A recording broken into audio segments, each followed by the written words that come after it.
Welcome to another Fast Tips video brought to you by accesslearningzone.com. I am your instructor, Richard Rost. In today's video, I'm going to show you how to use parameters to ask a user for input when running a query in Microsoft Access. Now, if you don't know what query criteria are, go watch this video first. I'll put a link down below in the link section. You can click on that and go watch that first. Go watch that and then come back. So we can use standard query criteria to see a certain bit of information when we run our queries. For example, if we only want to see customers from New York, we create a query, and in the criteria row, we put New York in there inside of quotes in the state column, and then we'll see just the records from New York when we run the query.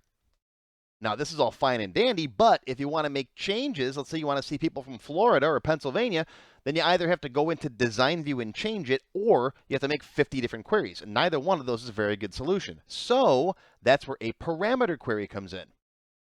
With a parameter query, we put the parameter there inside of square brackets. See that? I just put the words enter the state.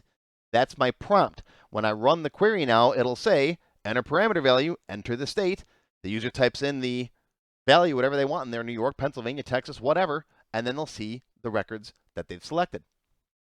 So here's my query. I got enter the state as the criteria, a parameter criteria for state. I run it, and now type in the state, Florida, enter, and there are my Floridians. Want to run it again, right? Run it in, type in New York, there's the New Yorkers. See how easy that is? And the user can run that without having to make any design changes to your database. Just save this guy as my customer queue, my customer query, and then you can make a button to open it, or you can come over here and run it like this, and it prompts them. You type in Texas, and I got nobody from Texas. But you see how easy that is.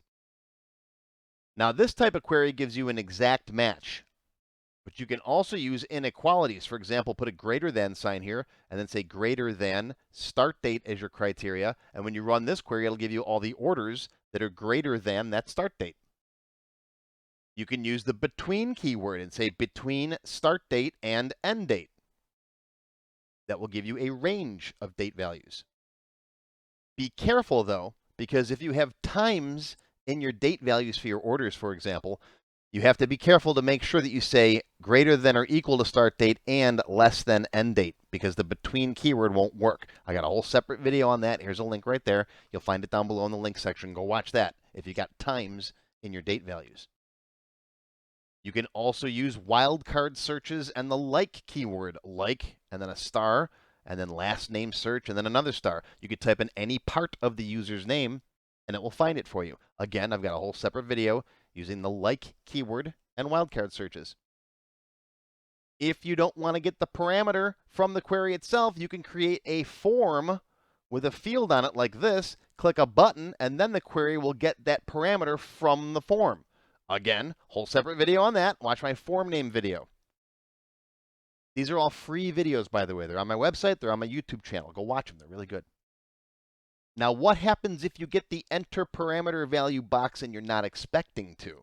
What if you just see this all of a sudden when you run your query and you have no idea what it is? Chances are 9 times out of 10 you got something spelled wrong. But again, I got a whole separate video on this, enter parameter value. Go watch that. And finally, a little more advanced, I cover this one in my Access Beginner Level 9 class. There's actually a Parameters Dialog box you can open where you can specify each individual parameter and give it a data type.